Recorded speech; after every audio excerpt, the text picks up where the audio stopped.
Hello दोस्तों, स्वागत है आप सभी का मेरे YouTube channel Sachin education hub पर। तो दोस्तों, आज मेरे पास आप सभी के लिए एक बहुत एक्साइटेड न्यूज़ है।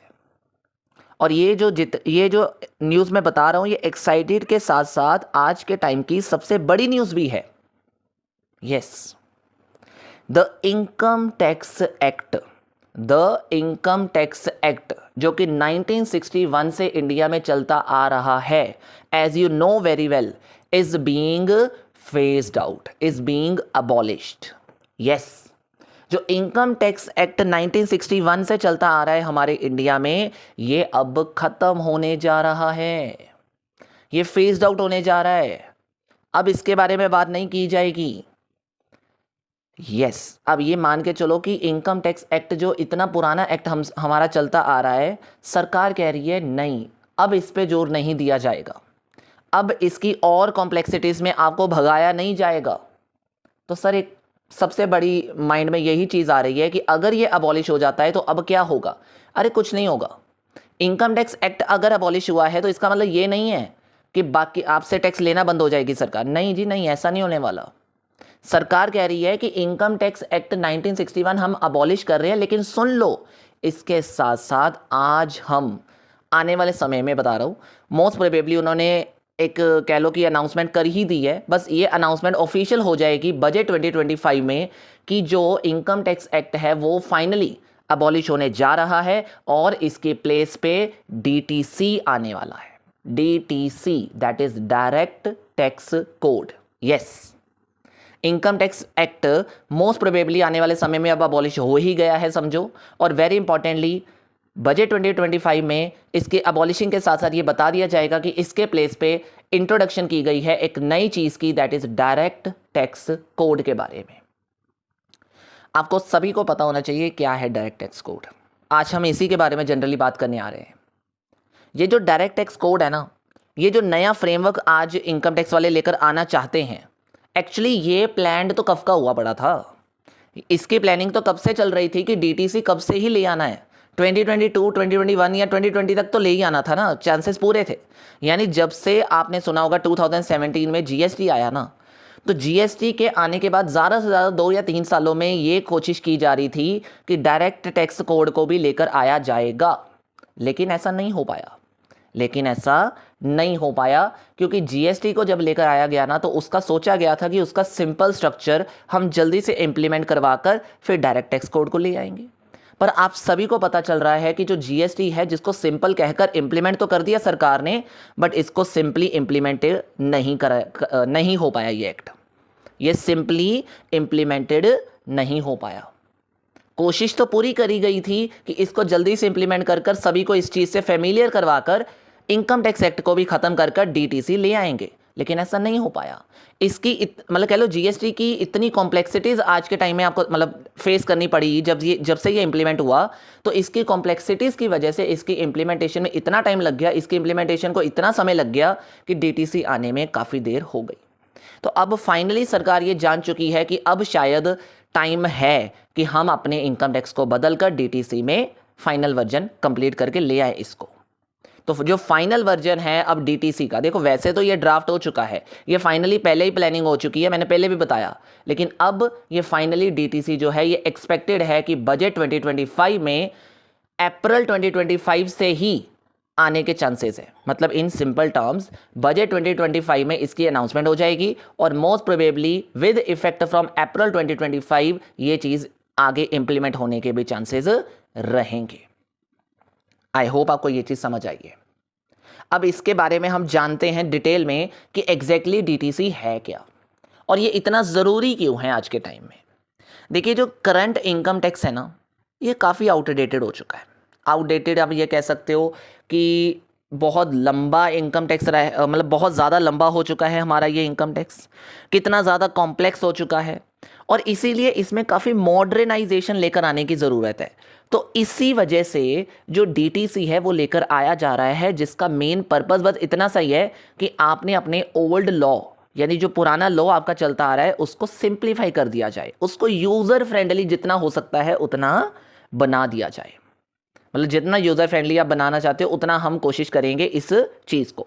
तो डीटीसी का मेन एम है, यानी इसको लेकर आने का सिर्फ मेन एम यही है कि इसको सिंपल और मॉडर्नाइज करना है आज के टैक्स लॉ के हिसाब से। और very importantly one of the key change आपको जो इसमें देखने को मिलेगा ना, सबसे इंपॉर्टेंट, सबसे पहला की चेंज जो आपको देखने को मिलेगा इस डीटीसी के अंदर, अब ऑब्वियस ही बात है इनकम टैक्स एक्ट अबॉलिश हुआ है तो नया आएगा कोई चीज़, उसके बेसिस पे तो नई चीज़ें भी तो लेकर आएगा ना वो। तो सबसे पहला चेंज जो आपको देखने को मिलेगा, आप सभी जानते होंगे, concept of previous year and assessment year is also being abolished. Yes, जैसे ही इनकम टैक्स अबॉलिश हो जाएगा ये असेसमेंट ईयर और प्रीवियस ईयर का कंसेप्ट भी टाटा बाय बाय कर देगा हमें। सर इसका मतलब अब क्या होगा इसके बेस पे? तो अब जो बात की जाएगी ना वो सिर्फ एक ही चीज़ पे बात की जाएगी, फाइनेंशियल ईयर। यानी जितना भी टैक्स स्ट्रक्चर चलेगा वो ना असेसमेंट ईयर पे चलेगा ना प्रीवियस ईयर पे चलेगा, अब बात की जाएगी तो सिर्फ और सिर्फ फाइनेंशियल ईयर के बेसिस पे। यस, और इसके साथ साथ एक और चीज़ बताता हूँ, जो कैपिटल गेन है ना हमारा, जिसको पहले सेपरेटली ट्रीट किया जाता था, स्पेशल टैक्स रेट जिसके ऊपर लगते थे, जिसको स्पेशल इनकम मानकर ट्रीट किया जाता था, मोस्ट प्रोबेबली आने वाले इस डीटीसी इम्प्लीमेंटेशन के बाद आपको ये जो कैपिटल गेन है ये भी as a regular income treat करने की आज्ञा दे दी जाएगी। मतलब ये जो डीटीसी है इसमें जो कैपिटल गेन होगा आपको वो भी नॉर्मल इनकम यानी रेगुलर इनकम का पार्ट बना दिया जाएगा, शायद जिससे आपका टैक्स रेट आपको बढ़ता नजर आएगा। तो कैपिटल गेन स्पेशल इनकम की बजाय रेगुलर इनकम बन जाएगा। असेसमेंट या प्रीवियस ईयर का कंसेप्ट हटकर सिर्फ फाइनेंशियल ईयर का रह जाएगा। ये दो तीन बहुत बड़े मेन चेंजेस आपको देखने को मिलेंगे। अब सुनो, इतना ही नहीं, अनदर मेजर चेंज भी आपको डीटीसी में क्या मिलेगा कि जितनी भी इनकम कैटेगरीज आज आप देख रहे हो, 5 हेड आप पढ़ते हो, income from salary, house property, PGBP, capital gain and other sources, इनमें से जो 2 मेन सैलरी और अदर सोर्सेस, इनके नाम चेंज करने पर भी बात हुई है। इनके नाम चेंज करने पर भी बात हुई है कि जो इनकम फ्रॉम सैलरी हम बोलते हैं अब से ये नहीं, अब से ये हटकर क्या बोल दिया जाएगा, एम्प्लॉयमेंट इनकम बोला जाएगा। जो इनकम कह लो कि जो डीटीसी है उसमें इनकम फ्रॉम सैलरी नहीं, एम्प्लॉयमेंट इनकम का हेड बोला जाएगा। और इनकम फ्रॉम अदर सोर्सेज नहीं, इनकम फ्रॉम रेजिडुअल सोर्सेज बोला जाएगा। तो ये जो नाम है इनमें भी चेंजेस आपको देखने को मिलेंगे जब डीटीसी आएगा। और इंटरेस्टिंगली मैं आपको एक और चीज़ बताता हूँ कि जो सरचार्ज आप लगाते रहे हो ना आज के टाइम पर, या लगा रहे हो आज के टाइम में, इनकम टैक्स एक्ट बोलता है ना कि 50 लाख से ज़्यादा इनकम हो गई तो सरचार्ज लगेगा। तो वही चीज़ अब मैं आपको बताना चाहता हूँ कि सरचार्ज की possibility in the DTC being removed, possibility है कि जो सरचार्ज होगा वो रिमूव कर दिया जाएगा। यानी ये सबसे बड़ा इफेक्ट है कि आप अल्ट्रा वेल्थी चीज़ों पे क्या बात कर रहे हो, मतलब आप कह सकते हो कि वेल्थी लोगों पे जो पहले इतना टैक्स हम ले लेते थे वो भी नहीं लेना है अब आपने। तो बात वहीं पे है कि इंटरेस्टिंगली ये चीज़ मैं कह सकता हूँ कि there is a possibility that the surcharge might be removed, surcharge को रिमूव करने की कोशिश की जा रही है। तो मुझे लगता नहीं है, वैसे देखते हैं क्या होता है। फिलहाल अभी के लिए एक गुड न्यूज़ आप सभी को दे देता हूँ, किन लोगों को स्पेशली, ये गुड न्यूज़ उन बच्चों के लिए है स्पेशली जो सीएस और सीएमए कर रहे हैं। क्या गुड न्यूज़ है कि जो पहले टैक्स ऑडिट सिर्फ और सिर्फ चार्टर्ड अकाउंटेंट्स कर सकते थे, यानी सीए ही कर सकते थे, मतलब जिनके पास ओनली राइट था टैक्स ऑडिट करने का, अब वो टैक्स ऑडिट भी सीएस और सीएमए प्रोफेशनल्स भी कर पाएंगे इन डीटीसी। तो डीटीसी के आने के बाद ये चेंजेस आएंगे, आपको देखने को मिलेंगे कि जो टैक्स ऑडिट रिपोर्ट जो पहले यानी टैक्स ऑडिट का काम होता था वो सिर्फ और सिर्फ चार्टर्ड अकाउंटेंट की प्रोबेबिलिटी रहती, मतलब चार्टर्ड अकाउंटेंट कर सकता था, अब वो शायद सीए, सीएस और सीएम तीनों ही कर सकते हैं, तीनों ही शायद कर सकते हैं। ये भी चेंज आपको देखने को मिल सकता है। अब देखिए वेरी इंपॉर्टेंटली एक और चीज़ बताता हूँ।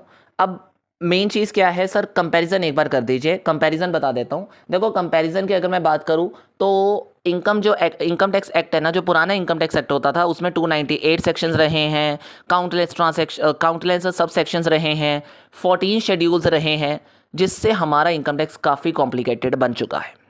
लेकिन अब डीटीसी जब आएगा ना तो इसमें 319 सेक्शंस को डाला जाएगा और 22 शेड्यूल्स को डाला जाएगा। मींस जितने भी सब सेक्शंस का केस होता था वो सारा रिमूव कर दिया जाएगा। यानी अब से कोई सब सेक्शन नहीं रहेगा, अब से कोई इन बिटवीन कोई चीज़ों की बात नहीं होगी, सीधे ही सीधे सेक्शन की बात होगी और सीधे सीधे शेड्यूल की बात होगी, दैट्स ऑल।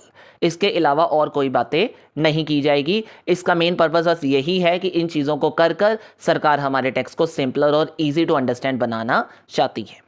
और कहीं ना कहीं इससे सरकार ये भी देखती है कि अगर हम ऐसा करेंगे तो शायद लीगल डिस्प्यूट्स, जो नंबर ऑफ लीगल डिस्प्यूट्स हैं, उनमें भी काफ़ी कमी देखने को मिल सकती है। ये एडवांटेज आपको मिल सकता है। और एक और इंपॉर्टेंट चीज़ बताता हूं कि अब टीडीएस टीसीएस की अगर बात कर लेना तो डीटीसी में आपने देखा होगा अभी से 1 अक्टूबर से या अप्रैल से जो टीडीएस के रेट्स है उसमें काफ़ी कमी आने को देख रहे होगे आप, उसका रेट काफ़ी कम होता दिख रहा है आपको। तो कहीं ना कहीं जो रेट कम हुआ है या ये जो चीज़ें आप देखने को मिल रही हैं, तो ये कहा जा रहा है कि जो टीडीएस टीसीएस है ना, इसके ऊपर काफ़ी जोर देगी कंपनी, सॉरी इनकम टैक्स वाले इनके ऊपर काफ़ी जोर देने वाले हैं। और इसकी जो एप्लीकेशन है ये हर तरह की इनकम के ऊपर होने वाली है। यानी every type of income is now, मतलब कह लो कि उस हर तरह की इनकम के ऊपर अब टीडीएस या टीसीएस एप्लीकेबल होने ही वाला है।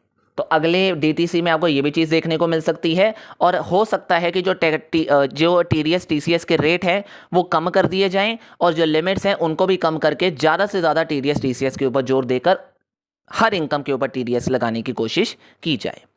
ठीक है जी। और नॉट सरप्राइजिंग इफेक्ट, मैं आपको एक चीज़ लास्ट में बताना चाहता हूँ कि नथिंग टू बी चेंज्ड, जो हमने देखा ही है कि जो पॉलिटिकल पार्टीज आजकल जिनके ऊपर टैक्स नहीं लगता है, डीटीसी में भी उनके ऊपर टैक्स नहीं लगने वाला। ये चाहे कहो या ना कहो, आप सभी को पता भी है और ये ना कभी होने वाला है जितना हम जानते हैं। तो राइट, तो this is the main DTC, this is all about the direct tax code जो आने की संभावना है, जिसमें ये सब चीज़ें आपको देखने को मिल सकती हैं। ये चेंजेस आपको मतलब जो मैंने बताए वो वाले चेंजेस आपको शायद देखने को मिल सकते हैं। एंड मोस्ट प्रोबेबली ये सारे चेंजेस आएंगे ही आएंगे, क्योंकि काफ़ी हद तक ड्राफ्ट रेडी हो चुका है। बस उसके फाइनल वर्जन को भी रेडी करना था, वो शायद हो ही चुका है। बस उसकी एक कह लो कि अनाउंसमेंट है जो ऑफिशियली वो बजट 2025 के तौर पर कर दी जाएगी। Main and the last thing is कि जो एडिशनली अगर मैं आपको कहूँ, कॉर्पोरेट टैक्स रेट जो है वो डोमेस्टिक और फॉरेन कंपनीज दोनों के लिए भी चेंजेस किए जा रहे हैं। मतलब उसमें भी चेंजेस आपको देखने को मिलेंगे। स्लैब रेट्स में तो मतलब वेरी आएगा ही आएगा सब कुछ। और जो सैलराइज एम्प्लॉई है ना, उनके ऊपर फोकस ज़्यादा किया जा रहा है, उनके ऊपर से टैक्स रेट को कम करने की कोशिश की जाएगी डीटीसी के अंदर, ये बोला गया है। तो देखते हैं कितना सिंपल कहकर सरकार कितना सिंपल करती है एक्चुअली में, ये देखने की वाली बात है। क्योंकि जीएसटी भी जब आया था तो उसको सिंपल कहकर रख तो दिया था, लेकिन आज उसकी भी कॉम्प्लेक्सिटीज़ ने हमें तंग कर दिया है। तो कहीं ना कहीं यही चीज़ इसमें भी आने वाली है कि अगर डीटीसी सिंपल करने के लिए लेकर आया जा रहा है तो how much simple is this, ये हमें जानने की ज़रूरत है। तो देखते हैं क्या होता है आने वाले समय में। तो I am also very curious to know your thoughts in this upcoming changes. तो अपने ओपिनियन ज़रूर शेयर करिएगा, कमेंट्स बॉक्स में कमेंट ज़रूर करिएगा। और साथ ही साथ दोस्तों, वीडियो अगर अच्छी लग गई है, समझ आ गया है डीटीसी का कंसेप्ट क्या है और क्यों आ रहा है, ये सब चीज़ें नॉलेज हो गई है, तो जल्दी से वीडियो को लाइक और शेयर करके जाइएगा। और चैनल पे नए हो तो सब्सक्राइब का बटन भी ज़रूर दबाइएगा। That's all, thank you so much, have a nice day.